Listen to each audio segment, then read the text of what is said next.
Alors, on a vu le muscle oculomoteur, on va voir les autres accessoires ou bien les autres annexes de l'œil, à savoir les paupières. Alors, la paupière, on peut dire, c'est la peau qui entoure l'œil. Voilà, on a la paupière supérieure et la paupière inférieure. Elle protège l'œil et elle assure également le drainage lacrymal et l'expression mimique. Alors, on a deux paupières, la paupière supérieure et la paupière inférieure. Et entre les deux, on trouve une ouverture, c'est ce qu'on appelle la fente palpébrale. C'est dans laquelle on peut voir l'œil. Et cette fente-là, elle va disparaître lorsqu'on ferme les yeux. Voilà. Alors, chaque paupière, elle présente à décrire deux faces. Une face externe ou bien une face antérieure qui est cutanée, comme vous pouvez voir, il est occupé par la peau, qu'on peut voir tous. Et c'est la même chose, la paupière supérieure, la paupière inférieure. Et chaque paupière occupe également ou bien présente une face postérieure. Cette face-là, la face postérieure, elle est occupée et tapissée par la conjonctive palpébrale. Alors, on va détailler tout ça sur des images. Alors, les paupières, voilà, ça c'est la paupière, ça c'est la paupière supérieure, ça c'est la paupière inférieure. Ce sont deux structures. Ce sont des structures cutanéeuses musculo-membraneux parce qu'on va voir qu'il contient la peau, les muscles et les membranes, c'est-à-dire on va voir le tissu fibreux. Alors on a les paupières, il existe deux paupières, paupières supérieures et paupières inférieures, deux paupières, voilà. Et ils sont limités, c'est-à-dire entre les deux paupières, par la fente palpébrale. La fente palpébrale, c'est ça, tout ça, c'est-à-dire entre les deux paupières supérieures et inférieures. Et cette fente palpébrale disparaît lorsqu'on ferme les yeux. Voilà. Alors, pour chaque paupière, on va commencer par exemple par la paupière supérieure. Elle présente un repli. Voilà, le repli de la paupière supérieure. Ce repli-là, il est parallèle au bord libre. Ça, c'est le bord libre où s'implantent les cils. Ça, c'est le bord libre. On a le bord libre supérieur pour les cils supérieurs, voilà les cils. Et on a le bord inférieur pour la paupière inférieure, pour les cils inférieurs. Et on a ce repli-là. Il fait quoi? Il est appelé, tout d'abord, il est appelé le sillon orbito-palpébral. Pourquoi? Parce qu'il va séparer la partie on peut dire palpébrale, c'est-à-dire en haut, et la partie qui touche en direct avec l'œil, qui s'appelle la partie orbitaire. Voilà, ce sillon-là s'appelle le sillon orbito-palpébral. On a une partie oculaire, voilà, sous le sillon, c'est en contact avec l'œil, et une partie palpébrale en haut, voilà, ça c'est la partie palpébrale de notre paupière, en haut de sillon, voilà. Alors, ces deux paupières supérieures et inférieures, ils vont s'unir en deux points, un point latéral et un point médial, qui s'appellent tout simplement les commissures palpébrales, une commissure palpébrale latérale et la commissure palpébrale médiale. Et dans la commissure palpébrale médiale, ici, on va trouver ce truc-là, qui s'appelle la caroncule lacrymale. Ça, c'est la caroncule lacrymale qui occupe la commissure médiale, la commissure palpébrale médiale. Et chaque paupière, elle présente deux faces. Une face antérieure, la voilà, qui est cutanée, avec ce bord libre où s'implante ici. Et une face postérieure qu'on peut voir ici, c'est-à-dire derrière cette face, on a au-dessous, on a la face postérieure, c'est celle-ci, qui est occupée par la conjonctive. Conjonctive qui doit être toujours rouge, c'est les pâles, c'est-à-dire c'est un signe d'anémie. Voilà, c'est ça la conjonctive. Voilà, sur cette vue, on a une coupe sagittale du globe oculaire pour voir, voilà, ça c'est l'œil. Et on a vu déjà les muscles oculomoteurs et ça c'est la graisse. Alors, on va étudier les paupières. Voilà, les paupières, la paupière supérieure et la paupière inférieure. On a dit que chaque paupière occupe un bord libre, voilà, pour l'implantation des cils. Voilà. Et on a dit que chaque paupière, elle a deux faces, une face antérieure cutanée, une face postérieure qui est conjonctive. Elle est là, elle est conjonctive. Qu'est-ce qu'on a à l'intérieur de la paupière? On a les tarses. On a une tarse supérieure pour la paupière supérieure et une tarse inférieure pour la paupière inférieure. C'est quoi la tarse? La tarse, c'est une lame, voilà, c'est une lame qui est fibreuse et épaisse. Et ça occupe toute la portion oculaire. Voilà, toute la portion oculaire des paupières jusqu'au bord libre. Voilà, ça c'est la portion oculaire, ça c'est la portion palpébrale. Toute la portion oculaire jusqu'à bord libre. Ça c'est la tarse. Tarse supérieure et tarse inférieure. Voilà, on reprend la même chose pour cette image. Voilà les paupières, paupières supérieures et paupières inférieures. On a dit qu'elle est divisée en deux parties par un sillon. Une partie orbitaire, une partie oculaire, une partie en haut qui est palpébrale. La même chose ici, une partie oculaire et une partie palpébrale. Dans sa partie oculaire, on a dit qu'à l'intérieur, on a la tarse jusqu'à bord libre. Voilà la tarse supérieure, voilà la tarse inférieure.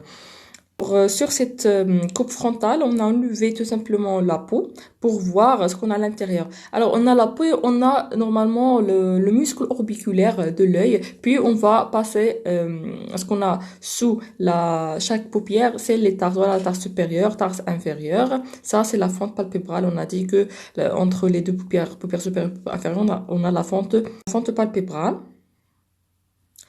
Et ça, rappelez-vous, c'est quoi? Vous pouvez le deviner. Ça, c'est la paupière supérieure.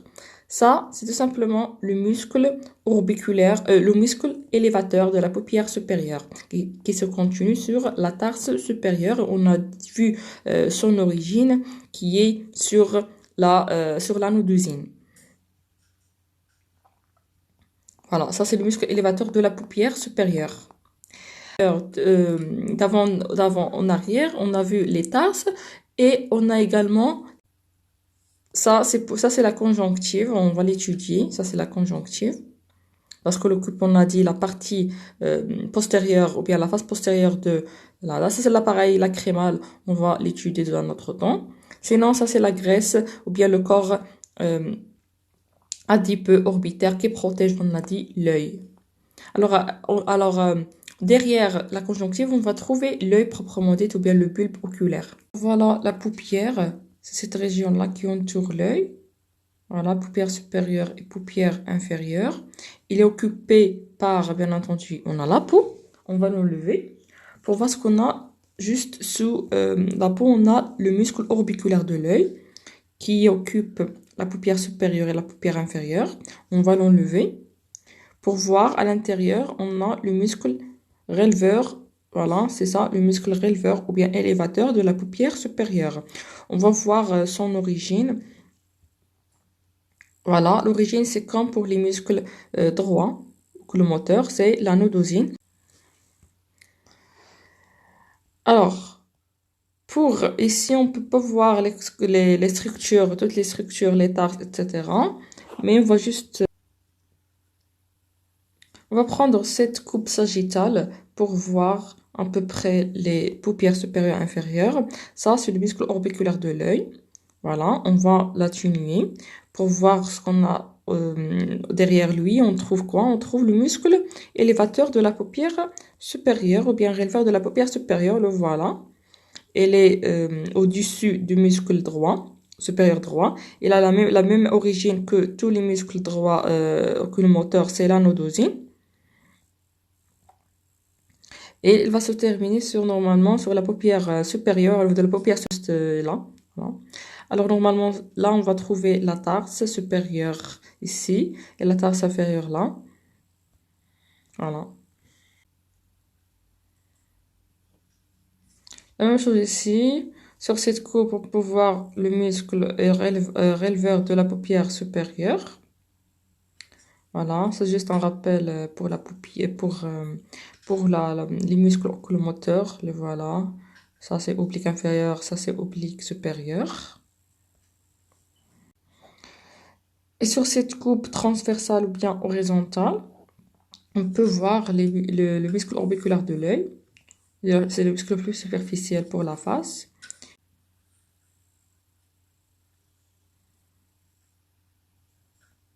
Voilà sur cette coupe ici. Voilà, ça c'est l'œil. Mais on peut voir les muscles orbiculaires, voilà, en avant. Puis on a le muscle releveur ou bien élévateur de la paupière supérieure qui nous intéresse. Vraiment, la paupière, c'est juste là, la paupière. Sur cette coupe sagittale, on peut voir l'œil dans l'orbite. Voilà, l'orbite formée par les os.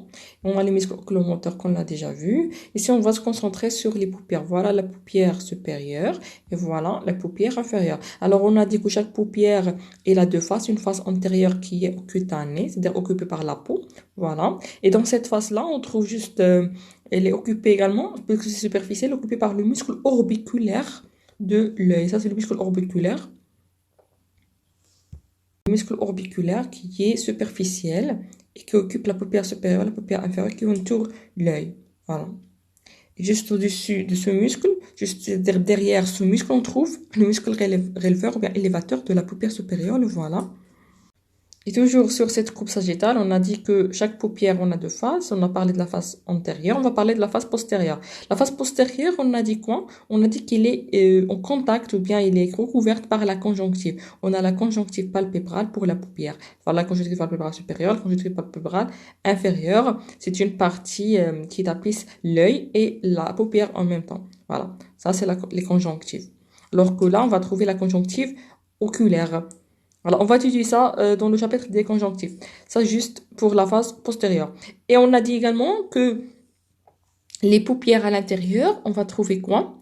On va trouver la tarse. Ça, c'est la tarse supérieure qui, on a dit, il occupe toute la partie oculaire de la paupière. Alors, rappelez-vous que la partie oculaire, on a, chaque paupière, elle est divisée par un sillon qu'ils appellent le sillon orbitopalpébral en deux parties. Une partie inférieure qui est en contact avec l'œil, qu'ils appellent, voici ça, c'est la partie oculaire. Et la partie en haut, c'est la partie palpébrale. Voilà. Alors, cette partie-là, on a dit qu'il est occupé par la tarse. Ça, c'est le bord libre de chaque paupière qui est, où on s'implante les cils. Alors, la tarse, elle occupe toute la partie palpébrale, pour toute la partie oculaire jusqu'au bord libre. Voilà. Et on a dit que ça, c'est la fente palpébrale, c'est entre la paupière supérieure et la paupière inférieure. Alors, on a dit également qu'on a ça, c'est le muscle releveur, élévateur de la paupière supérieure. Ça, c'est le muscle orbiculaire de l'œil orbiculaire.